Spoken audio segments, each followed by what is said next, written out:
జై వీరబ్రహ్మచై గోవిందబాంబచై. నేడు మీ కృష్ణమాచార్య శ్రీ బ్రహ్మపదం జగద్గురు శ్రీమద్ విరాట్ పోతులూరి వీరబ్రహ్మేంద్ర స్వాముల వారి యొక్క కంది మల్లయ్యపల్లె పురసంస్థానం శ్రీ బ్రహ్మంగారి మఠం మఠాధిపతి అంశానికి సంబంధించినటువంటి విషయాల గురించి మనందరికీ కూడా తెలిసినటువంటి అంశం. ఇదే అక్టోబర్ మాసం 28వ తారీఖున విశేషవంతమైనటువంటి సమావేశం ఉంది.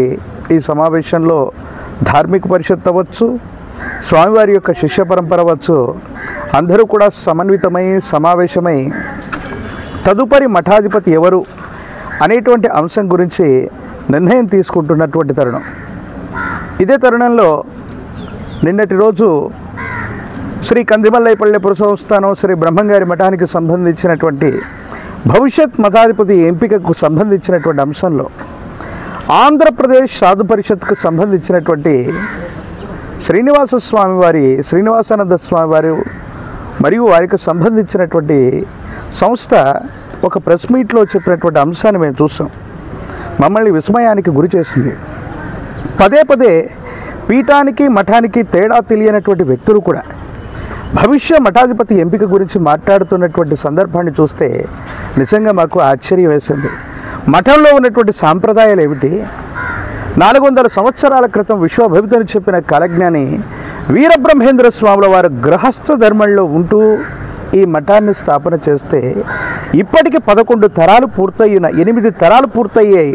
11 మంది మఠాధిపతులు వారి యొక్క పదవీ కాలాన్ని వారి యొక్క జీవితంలో ఎంతో అంకితమైనటువంటి భావంతో వాళ్ళు ఉన్నారు. 12వ యొక్క మఠాధిపతి 8వ తరంలో ఇప్పుడు రాబోతున్నటువంటి అంశంలో రకరకాలైనటువంటి వివాదాలు చెలరేగుతున్నటువంటి అంశాన్ని గురించి మనం విన్నాం. విశ్వధర్మ పరిరక్షణ వేదిక పరమపూజ్య శైవక్షేత్ర పీఠాధీశులైనటువంటి శ్రీ శ్రీ శ్రీ శివస్వామి వారి యొక్క నేతృత్వంలో బ్రహ్మైక్యం చెందినటువంటి వీరభోగ వసంత వెంకటేశ్వర స్వామి వారి యొక్క అంతిమ సంస్కారాలు జరిగినటువంటి వెంటనే 4 సంవత్సరాల క్రితమే విశ్వధర్మ పరిరక్షణ వేదిక ఇక్కడికి తరలి వచ్చింది. కందిమల్లయ్యపల్లె పురసంస్థానంలోని ప్రతి గ్రామంలో ఉన్నటువంటి పరిస్థితుల్ని, ఈ మఠంలో నెలకొన్నటువంటి ఆనాటి పరిస్థితుల్ని, ప్రాచీనమైనటువంటి సంప్రదాయాల్ని మొత్తాన్ని కూడా మేము పరిగణలోకి తీసుకున్నటువంటి తర్వాత ఆనాడు ప్రభుత్వ వ్యవస్థలు అవ్వచ్చు, ప్రత్యేకించి దేవాదాయ ధర్మాదాయ శాఖ అధికారులు వీళ్ళందరితో కూడా మేమందరం కూడా సంఘటితమై విశేషవంతంగా ఎవరు అర్హులు అన్నటువంటి విషయాన్ని నిర్దేశించడంతో పాటుగా నిన్నటి రోజు ప్రెస్ మీట్లో నాకు తెలియనటువంటి అంశం ఏంటంటే వారేదో ఒక స్క్రిప్టును చదువుతూ పథకం ప్రకారంగా చదువుతున్నట్టుగా అనిపించింది. ఎంతసేపటికి మఠాధిపతి పీఠాధిపతి ఎంపిక చేయలేదంటున్నారు. కానీ ధార్మిక పరిషత్ సమావేశంలో వెంకటాద్రి స్వామి వారిని మఠాధిపతిగాను, ఉత్తరాధికారిగా వీరభద్రస్వామి వారిని, గోవిందస్వామి వారిని నామినేటెడ్ చేసినటువంటి దాఖలాలు వారికి తెలియవా? ఈ సమావేశం కందిమల్లయ్యపల్లె పురసంస్థానంలో ఎప్పుడూ జరగలేదా? ఆనాడు ఉన్నటువంటి దేవాదాయ ధర్మాదాయ శాఖలు ప్రత్యేకించి ఒక స్పెషల్ ఆఫీసర్గా ఆజాద్ గారే ఆ రోజు కూడా ఉన్నారు. ఈ కందిమల్లయ్యపల్లె పురసంస్థానం వీరబ్రహ్మేంద్ర స్వామి వారి యొక్క మహిమాన్వితమైనటువంటి సజీవ సమాధి మందిరానికి సమీపంలోనే మనందరం కూడా సమావేశాన్ని ఆ రోజు నిర్వహించుకున్నాం. ఆనాడు ఉన్నటువంటి దేవాదాయ ధర్మాదాయ శాఖ ప్రత్యేకమైనటువంటి అధికారుల యొక్క పర్యవేక్షణలో మఠాధిపతి యొక్క నియామకం ఎప్పుడో జరిగిపోయింది. కానీ విశేషవంతంగా వీరభోగ వసంత వెంకటేశ్వర స్వామి వారి యొక్క ద్వితీయ కలత్రం శ్రీమతి మారుతి మహాలక్ష్మమ్మ గారు, వారికి అసంతృప్తి ఉండొచ్చు, వారి కుమారులు మఠాధిపతి కావాలన్నటువంటి ఆలోచన ఉండొచ్చు. 4-5 పర్యాయాలు వారు కోర్టుకు వెళ్ళారు ఫిట్ పర్సన్ గురించి అని చెప్పేసి శ్రీనివాసానంద స్వామి వారు చెప్పారు. ఈ విషయం అవాస్తవం. ఫిట్ పర్సన్ అంశం గురించి వారు మఠానికి సంబంధించిన అంశంలో మారుతి మహాలక్ష్మమ్మ గారు ఏనాడు కోర్టు మెట్లెక్కలేదు. ఒక్కసారి మాత్రమే ఫిట్ పర్సన్స్ గురించి వెళ్ళారు. కేవలం వారి కుమారుడైనటువంటి గోవిందస్వామి వారు మాత్రమే మఠాధిపతి కావాలి అన్నటువంటి అంశం గురించి 5 సార్లుగా 5 దఫాలుగా వారు కోర్టుకు వెళ్ళినటువంటి విషయం వీకెవరికి తెలియదనుకుంటారు. ఒక స్క్రిప్ట్ని ఎవరో చెబితే, ఎవరో రాస్తే ఏమాత్రం కూడా అవగాహన లేకుండా తొందరపడి ఓ కోయిల ముందే కూసింది అన్నట్టుగా ఏం జరుగుతుందో ఎలా జరుగుతుందో సంప్రదాయాలు ఏవి తెలియనటువంటి వ్యక్తులు సాధు పరిషత్ అనేటువంటి ముసుగులో వచ్చి మఠంలోని శాంతి భద్రతలకి విఘాతం కలిగిస్తున్నటువంటి పరిస్థితులు మమ్మల్ని విస్మయానికి గురి చేశాయి. ఇది జగద్గురు పీఠం విశ్వభవితను చెప్పిన కాలజ్ఞాని కులమత వర్గ వైషమ్యాలకు అతీతవంతమైనటువంటి స్థితిగతుల్లో ఆనాడు బోధ చేశారు. ఇంకా ఏమన్నారు? విశ్వభవితను చెప్పిన కాలజ్ఞాని వీరబ్రహ్మేంద్ర స్వామి వారి యొక్క మఠంలో మఠాధిపతి ఎవరో తెలియని దుస్థితి వచ్చిందా? ప్రపంచ భవిష్యత్తును చెప్పిన కాలజ్ఞాని వీరబ్రహ్మేంద్ర స్వాముల వారు తన మఠంలో తదుపరి భవిష్యత్ మఠాధిపతి ఎవరో చెప్పకుండా ఉంటారా? అది మీ అజ్ఞానం మాత్రమే. గురుదేవుల యొక్క కాలజ్ఞానాన్ని కందిమలైపల్లె పురసంస్థానానికి సంబంధించినటువంటి పుస్తకాలు ఒకసారి చూడండి, కావాలంటే మీకు కూడా నేను పంపిస్తాను. వీరనారాయణపురము చక్కగా గట్టి వెంకటాద్రి వశము చేసేరయ దారుణీ దేవతల దయతోడ బాలించు ధర్మరాజు పట్టమయ్యేనయ. ఈ విషయంలో మీకు అంతా కూడా అర్థమయ్యింది అనుకుంటాను. నేను ఏ ఒక్కరినో మద్దతు ప్రకటించట్లేదు, ఏ ఒక్కరి వైపు నేను ఉండట్లేదు. ధర్మాన్ని పరిరక్షణ చేయాల్సినటువంటి బాధ్యత మనందరి మీద కూడా ఉంది. విశ్వధర్మ పరిరక్షణ వేదిక ఆంధ్రప్రదేశ్ అధ్యక్షుడిగా ప్రత్యేకించి జగద్గురు శ్రీమద్ విరాట్ పోతులూరి వీరబ్రహ్మేంద్ర స్వాముల వారి యొక్క విశేషవంతమైనటువంటి శిష్య పరివారంలో స్వామివారి యొక్క ఉపాసకుడిగా స్వామివారి యొక్క కాలజ్ఞాన తత్వాలని అనునిత్యం ప్రజల్లో ఉండి మేము విశ్వవ్యాప్తి చేయడానికి మేమంతా కూడా ప్రయత్నం చేస్తూ ఉంటాం. అటువంటి దివ్యధామం మా అందరికీ కూడా విశేషవంతమైన గురుస్థానమైనటువంటి కందిమల్లైపల్లె పురసంస్థానం బ్రహ్మంగారి మఠానికి సంబంధించిన సాంప్రదాయంలో ఏమాత్రం కూడా సంబంధం లేనటువంటి కొంతమంది వ్యక్తులు చేసేటువంటి అనుచితమైనటువంటి వ్యాఖ్యల్ని మేము ఖండిస్తూ ఉన్నాం. మీకెవరికి కూడా మఠాధిపతి నియామకంలో మీ యొక్క ప్రమేయం మాకు అక్కర్లేదు. ధార్మిక పరిషత్ చూసుకుంటుంది, లేదా కుటుంబపరమైనటువంటి సమస్య అనుకుంటే కుటుంబం చూసుకుంటుంది తప్ప కేవలం వ్యాకరణం చదువుకున్నాం, సంస్కృతం చదువుకున్నాడు, ఈ బాలుడు మాత్రమే అర్హుడు, వీళ్ళు అనర్హత అన్నటువంటి విషయంలో చెప్పడం అన్నటువంటి అర్హత మీకేముంది? మీరు మా జగద్గురు వీరబ్రహ్మేంద్ర స్వామి వారి యొక్క సంస్థానానికి వచ్చి మఠాధిపతుల యొక్క ఎంపిక విషయంలో మీరు ఏ విధమైనటువంటి పరిస్థితుల్లో మీరు పాలుపంచుకుంటారు? ఇటువంటి అనుచితమైనటువంటి వ్యాఖ్యలు అన్నటువంటివి ప్రజల యొక్క మనోభావాల్ని, భక్తుల యొక్క మనోభావాల్ని దెబ్బతీస్తూ ఉన్నాయి. ప్రత్యేకించి ఏపీ సాధు పరిషత్ వారికి, ప్రత్యేకించి మిగతా వాళ్ళందరికీ కూడా విశ్వధర్మ పరిరక్షణ వేదిక ఆంధ్రప్రదేశ్ అధ్యక్షుడిగా కృష్ణమాచార్యగా నేను చెబుతున్నటువంటి అంశం ఏంటంటే 28వ తారీఖు అక్టోబర్ 2025 ఆనాడు విశేషవంతమైనటువంటి సమావేశంలో విశ్వధర్మ పరిరక్షణ వేదికకు సంబంధించినటువంటి ఉభయ రాష్ట్రాలకు సంబంధించినటువంటి ఎంతోమంది మఠపీఠ ఆశ్రమాధిపతులందరం కూడా మేము ఇక్కడికి వచ్చేస్తాం సమావేశంలోకి. ఈ ఆశ్రమానికి, ఈ ఆలయానికి, ఈ పీఠానికి, ఈ మఠానికి ఉన్నటువంటి తేడాలు ఏమిటి, మిగతా వాటితో ఉన్నటువంటి వ్యత్యాసాలేంటి?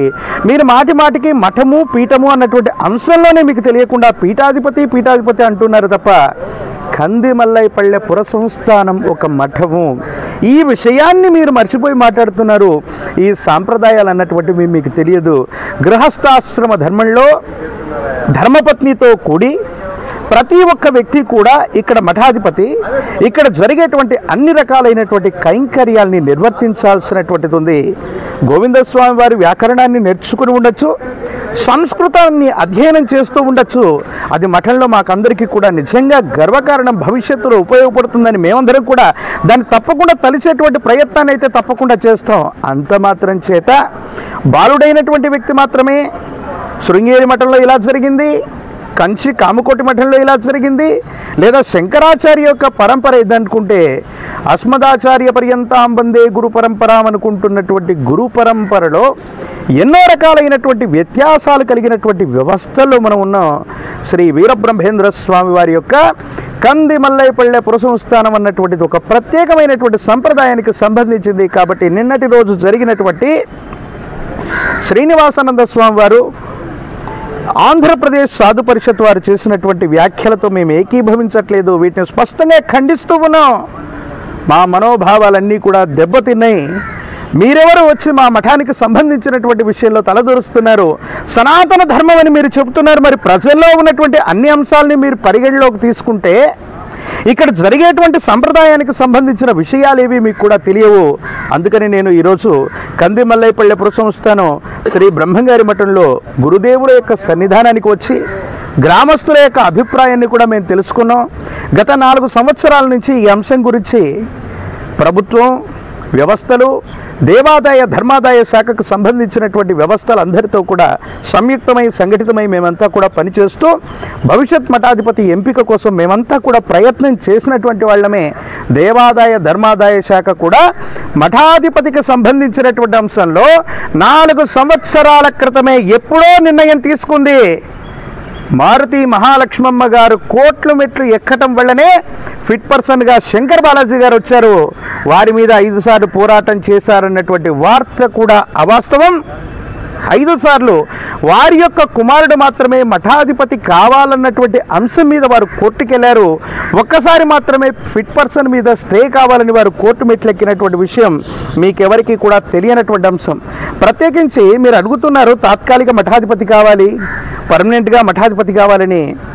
ఆ ఫిట్ పర్సన్ వేయనటువంటి కాలంలో మఠానికి సంబంధించినటువంటి బియ్యం అవ్వచ్చు, మఠంలో భక్తులు భక్తితో సమర్పించినటువంటి కానుకలు అవ్వచ్చు, హుండీ డబ్బులు అవ్వచ్చు, ఎవరెవరు అర్ధరాత్రి అపరాత్రి సమయాల్లో అమ్ముకుంటున్నటువంటి విషయాలు ప్రజలు పట్టుకుంటే ఎఫ్ఐఆర్లు అయినటువంటి దాఖలాలు కూడా ఉన్నాయి. అంటే మఠాధిపతి ఎవరూ లేకపోతే ప్రభుత్వం వ్యవస్థలు కూడా ఎవరు చూస్తూ ఊరుకోవాలి, ప్రజలు కూడా ఏమాత్రం కూడా పట్టించుకోకూడదు అన్నటువంటి చందంగా మీ యొక్క వ్యాఖ్యలు ఉన్నాయి. శ్రీనివాసానంద స్వామి వారు ప్రత్యేకించి ఏపీ సాధు పరిషత్ వారికి నేను చెప్తున్నాను, వీరెవరూ లేనటువంటి కారణంలో మఠాధిపతి వారు బ్రహ్మైక్యం చెందినటువంటి తర్వాత భక్తులు మఠానికి వారి యొక్క మొక్కులు చెల్లించుకోవడం కోసమో వాళ్ళు భక్తితోనే ఇస్తున్నటువంటి నూనెలు అవ్వచ్చు, బియ్యం అవ్వచ్చు, బెల్లం అవ్వచ్చు, ఇంకా విశేషవంతమైనటువంటి కానుకలన్నీ కూడా అర్ధరాత్రి అపరాత్రి సమయాల్లో ఎవరు అమ్ముకున్నారు, వాళ్ళ మీద ఎఫ్ఐఆర్లు అయ్యాయా లేదా, ఈ విషయం కూడా కోర్టుల మెట్లు ఎక్కారా లేదా, ఈ విషయాలు ఏవి తెలియకుండా ఫిట్ పర్సన్ గురించి మాట్లాడతారు, మఠాధిపతి ఎంపిక గురించి మాట్లాడతారు, బ్రహ్మం గారి యొక్క పరంపర గురించి మాట్లాడతారు. వీరబ్రహ్మేంద్ర స్వాముల వారి యొక్క కాలజ్ఞానాన్ని ప్రశ్నించగలిగినటువంటి స్థితిగతి ఎవరికి కూడా లేదు. ఎంతోమంది గొప్ప గొప్ప మఠాధిపతులు పీఠాధిపతులు అందరూ కూడా కాలగర్భంలో కలిసిపోయారు. కందిమల్లైపల్లె పురసంస్థానం వీరబ్రహ్మేంద్ర స్వామి వారి యొక్క ఈ కందిమల్లైపల్లె పురసంస్థానంలో స్వామివారి యొక్క అనుమతి అనుగ్రహం లేనటువంటిది ఏ విధంగా ఏది కూడా జరగదు. శ్రీ శ్రీ వెంకటాద్రి స్వామి వారిని ఎప్పుడో ఆనాడున్నటువంటి ధార్మిక పరిషత్ అవ్వచ్చు, దేవాదాయ ధర్మాదాయ శాఖ నుంచి వచ్చినటువంటి ప్రత్యేకమైనటువంటి అధికారులు అవ్వచ్చు, మఠాధిపతులుగా 4 సంవత్సరాల క్రితమే నిర్ణయం తీసుకున్నారు. గ్రామస్తులందరూ కూడా ఇప్పటికీ కూడా వారి యొక్క మాటను ఆ విధంగానే చెప్తున్నారు. ఇక అర్హతకు సంబంధించినటువంటి విషయంకి వస్తారా, యోగ్యత అర్హత అన్నటువంటి విషయాలను గురించి కూడా 28వ తారీఖు జరిగేటువంటి సమావేశంలో మనందరం కూడా సావధానంగా మనం చర్చ చేయడానికి మేమంతా కూడా సిద్ధంగా ఉన్నాం. అంతే తప్ప సంప్రదాయాలని ఇక్కడ జరుగుతున్నటువంటి అంశాలని తప్పుదోవ పట్టించేటువంటి విధంగా ప్రజల యొక్క మనోభీష్టానికి వ్యతిరేకంగా ఇక్కడ ఉన్నటువంటి సాంప్రదాయం ఎలా ఉంది, కంచి కామకోటి పీఠంలో ఒక రకంగా ఉందంటే అక్కడ ఉన్నటువంటి సాంప్రదాయాల్ని కందిమల్లైపల్లె పురసంస్థానం బ్రహ్మంగారి మఠంలో వ్యవస్థీకృతం చేస్తాం, బలవంతంగా అక్కడ ఉన్నటువంటి సాంప్రదాయాన్ని ఇక్కడ పెడతాం. ఉత్తరాధికారి అన్నటువంటి అంశం ఇప్పటి వరకు మఠం యొక్క సాంప్రదాయంలో లేనే లేదు. ఆ అంశం గురించి ఎవరు కూడా మాట్లాడలేదు. వారి కుటుంబ సభ్యులు అందరూ కూడా ఆనాడు జరిగినటువంటి తీర్మానానికి వాళ్ళంతా కూడా ఏకీకృతమై వెంకటాద్రి స్వామి వారు మఠాధిపతిగా ఉంటారు, గోవింద స్వామి వారు వీరభద్రయ్య స్వామి వారు ఉత్తరాధికారిగా ఉంటారనుకుంటే భక్తులకి గ్రామస్తులకి ఎవరికి కూడా ఏ విధమైనటువంటి ఇబ్బంది లేదు. తప్ప మఠంలో లేనటువంటి సాంప్రదాయాల్ని మేము కల్పిస్తాం. వీరభోగ వసంత వెంకటేశ్వర స్వామి వారి వీలునామా ద్వారా ఏనాడో మఠాధిపతి యొక్క నియామకం జరిగింది, ఉత్తరాధికారిగా జరిగిందని మీరు అన్నట్లయితే, ఒకవేళ ఉత్తరాధికారిగా వారు ప్రకటించినటువంటి వీరునామా వాస్తవం అయి ఉంటే 90 రోజుల లోపల దేవాదాయ ధర్మాదాయ శాఖకి వారి యొక్క ప్రతిపాదనలు పంపి అప్పుడే ఉత్తరాధికారి యొక్క నియామకం అన్నటువంటిది జరిగి ఉండేది. అలా జరగలేదు అంటే ఆ వీరునామా మీద కూడా మాకెన్నో అనుమానాలు కూడా ఉన్నటువంటి అంశం మేము వ్యక్తం చేయాల్సి వస్తుంది. మేము వీరభోగ వసంత వెంకటేశ్వర స్వామి వారి యొక్క విశేషవంతమైనటువంటి స్థితిగతుల్లో తదుపరి మఠాధిపతి ఎవరవుతారు, ఈ కుటుంబం నుంచి వచ్చినటువంటి ఏ వ్యక్తి అయితే ఈ మఠాన్ని అభివృద్ధి పదంలో నడిపిస్తాడన్నటువంటి భావనతో భక్తులుగా మేమందరం కూడా ఎదురు చూస్తున్నాం. చిలికి చిలికి గానివారగా మారిపోతున్నటువంటి తరుణాన్ని మనం చూస్తున్నాం. విశ్వధర్మ పరిరక్షణ వేదిక నుండి పరమ పూజ్య శివస్వామి వారి యొక్క నేతృత్వంలో 28వ తారీఖు అక్టోబరు ఈ 2025వ సంవత్సరంలో పరమ పూజ్య మఠపీఠ ఆశ్రమాధిపతుల యొక్క వ్యవస్థతో కూడినటువంటి విశ్వధర్మ పరిరక్షణ వేదిక 40-50 మంది మఠపీఠ ఆశ్రమాధిపతులందరూ కూడా కందిమల్లైపల్లె పురసంస్థానానికి తప్పకుండా విచ్చేస్తారు. ఆ రోజు మేము తీసుకున్నటువంటి నిర్ణయం, మీరు చెప్తున్నటువంటి యోగ్యతలు, ఆ యోగ్యత ఎవరికి ఉంది, మఠపీఠ ఆశ్రమ సంప్రదాయంలో బ్రహ్మంగారి యొక్క మఠంలో ఏం జరుగుతుంది, కందిమల్లైపల్లె పురసంస్థానంలో గడిచినటువంటి 7 తరాలుగా ఏం జరిగింది, 11 మంది మఠాధిపతుల యొక్క స్థితిగతులు ఏ విధంగా ఉన్నాయి, వీటన్నిటినీ పరిగణలోకి తీసుకున్నటువంటి తర్వాత మఠాధిపతి వారు బ్రహ్మైక్యం చెందిన తర్వాత వీరభోగ వసంత వెంకటేశ్వర స్వామి వారు మఠాధిపతిగా బ్రహ్మైక్యం చెందినటువంటి తర్వాత మఠంలో ఉన్నటువంటి బంగారం, వెండి, ఇతరత్రా విశేషవంతమైనటువంటి విలువైనటువంటి కానుకలు కూడా ఏమయ్యాయో తెలియనటువంటి పరిస్థితి ఉంది. ఈ విషయం గురించి కూడా మేము ప్రస్తావించాల్సి వస్తుంది. కాబట్టి ఇక్కడ జరుగుతున్నటువంటి అన్ని అంశాలని పరిగణలోకి తీసుకొని మీ యొక్క మాట చెప్తే బాగుంటుంది, కానీ మీ యొక్క అభిప్రాయాన్ని వచ్చేసి చెప్పేసి వెళ్ళిపోతే బాగుండదు. ఒకవేళ మీరు కనుక పత్రికా సమావేశాన్ని కనుక నిర్వహించి ఉంటే కందిమల్లైపల్లె పురసంస్థానం బ్రహ్మంగారి మఠంలో కనుక ఈ సమావేశాన్ని నిర్వహించి ఉంటే మేమందరం కూడా సంతోషించే వాళ్ళం. ఇక్కడ కాకుండా ఎక్కడో మీరు ఈ సమావేశాన్ని నిర్వహించి మీ అభిప్రాయాన్ని చెప్పి వెళ్ళటం వల్ల భక్తులలో ఒక రకమైనటువంటి ఆందోళన, అసలు ఏం జరుగుతోంది, ఏమవుతుంది, మఠాధిపతిగా ఎవరు ఎంపిక చేస్తున్నారు, ఈ సాధు పరిషత్ ఎవరు, ప్రభుత్వం నుంచి వచ్చినటువంటి ధార్మిక సంస్థన లేక ధార్మిక పరిషత్తా, ఎవరికి అవగాహన లేనటువంటి అంశంలోకి వెళ్ళిపోతున్నారు. దయచేసి ఏపీ సాధు పరిషత్ వారికి, శ్రీనివాసానంద స్వామి వారికి, అలాగే తురగ శ్రీరామ్ గారికి, మీ అందరికీ కూడా ప్రత్యేకించి భక్తులందరికీ విన్నవిస్తున్నాం. 4 సంవత్సరాల క్రితమే దేవాదాయ ధర్మాదాయ శాఖలు వెంకటాద్రి స్వామి వారిని మఠాధిపతిగా నిర్ణయం చేశారు. అది ఈ కందిమల్లైపల్లె పురసంస్థానం బ్రహ్మంగారి మఠంలో జరిగింది. ఉత్తరాధికారిగా వీరభద్రస్వామి వారిని, గోవిందస్వామి వారిని కూడా నిర్ణయం తీసుకున్నారు. వాళ్ళందరూ కూడా అంగీకార పత్రం మీద కూడా సంతకాలు చేసినటువంటి అంశం మీ అందరికీ కూడా తెలిసినటువంటిదే. ఈ విషయం నచ్చక కోర్టుకు వెళ్ళారు. కోర్టుకు వెళ్ళి తుది తీర్పు వచ్చి 2024 సంవత్సరం అక్టోబర్ మాసం 3వ తారీఖు అనుకుంటా, అంటే సుమారుగా ఖచ్చితంగా సంవత్సరం క్రితం కోర్టు కూడా మీలో మీరు నిర్ణయం తీసుకోండి, లేక ధార్మిక పరిషత్ నిర్ణయం తీసుకోమని కోర్టు అన్నటువంటిది 2024 అక్టోబర్ 3వ తారీఖు నాడు మాత్రమే ఒక తుది తీర్పును వెలువరించింది. ఈలోపే మీరు దేవాదాయ శాఖని, ధర్మాదాయ శాఖని, ఎండోమెంట్ వ్యవస్థని, ఇక్కడ జరుగుతున్నటువంటి సాంప్రదాయాల్ని తప్పుపట్టడం అన్నటువంటిది మీకు విచక్షణ లేకో, లేక మీకు స్క్రిప్ట్ రాసిచ్చినటువంటి వ్యక్తులకు అవగాహన లేకో, అవగాహన రాహిత్యం చేత వారు రాసినటువంటి స్క్రిప్ట్ని మీరు చదవటం వల్ల అభాసు పాలైనటువంటి సంఘటనలు ఉన్నాయి. ఇవేవి పాపం తెలియకుండా శ్రీనివాసానంద స్వామి వారిని కొంతమంది వ్యక్తులు ఉద్దేశపూర్వకమైనటువంటి చర్యల వల్ల ఈ బ్రహ్మంగారి యొక్క మఠాధిపత్యం అంశం వీసికి తీసుకొచ్చారు. వారికి పాపం తెలియకపోవటం వల్ల ఈ అంశాలన్నీ కూడా మాట్లాడారని తెలుసుకోవాలి. ప్రత్యేకించి భక్తులందరికీ కూడా విన్నపం, మఠాధిపతి యొక్క నియామకానికి సంబంధించినటువంటి అంశంలో 28వ తారీఖు అక్టోబర్ మాసం 2025 ఈ మాసంలో జరగబోయేటువంటి సమావేశానికి గురుదేవులు వీరబ్రహ్మేంద్ర స్వాముల వారి యొక్క శిష్య పరివారం మొత్తం కూడా మనం తరలివద్దాం, మనకు సంబంధించినటువంటి అభిప్రాయాన్ని చెప్దాం. తదుపరి దేవాదాయ ధర్మాదాయ శాఖలు అవ్వచ్చు, ధార్మిక పరిషత్ వ్యవస్థలు అవ్వచ్చు, వాళ్ళ నిర్ణయాన్ని వాళ్ళు తీసుకుంటున్నాయి. ఏది ఏమైనా నిన్న జరిగినటువంటి ప్రెస్ మీట్ని విశ్వధర్మ పరిరక్షణ వేదిక పరమ పూజ్య శైవక్షేత్ర పీఠాధీశులైనటువంటి శివస్వామి వారి యొక్క నేతృత్వంలోని వ్యవస్థ, ప్రత్యేకించి కృష్ణమాచార్య ఆంధ్రప్రదేశ్ అధ్యక్షుడిగా నేనున్నాను. ఈ విషయాన్ని ముమ్మాటిగా నేను ఖండిస్తున్నాను. ధన్యవాదాలు. పూర్వపు మఠాధిపతి వీరభోగ వసంత వెంకటేశ్వర స్వాముల వారు శివైక్యం చెందిన తర్వాత మఠంలో జరిగిన పరిణామాల దృష్ట్యా తరువాతి మఠాధిపతి ఎవరైతే బాగుంటుందని మీరు మీ ఒక శిష్యవర్గం అనుకుంటున్నారు? ఇది గృహస్థాశ్రమ ధర్మంలోని రాజయోగ మఠం. గురుదేవుల యొక్క శిష్య పరంపరగా ఉన్నటువంటి మేము వీరభోగ వసంత వెంకటేశ్వర స్వామి వారి యొక్క కలత్రమైనటువంటి చంద్రావతమ్మ, మారుతి మహాలక్ష్మమ్మ గారు ఇద్దరు కలత్రాలు ఉన్నారు.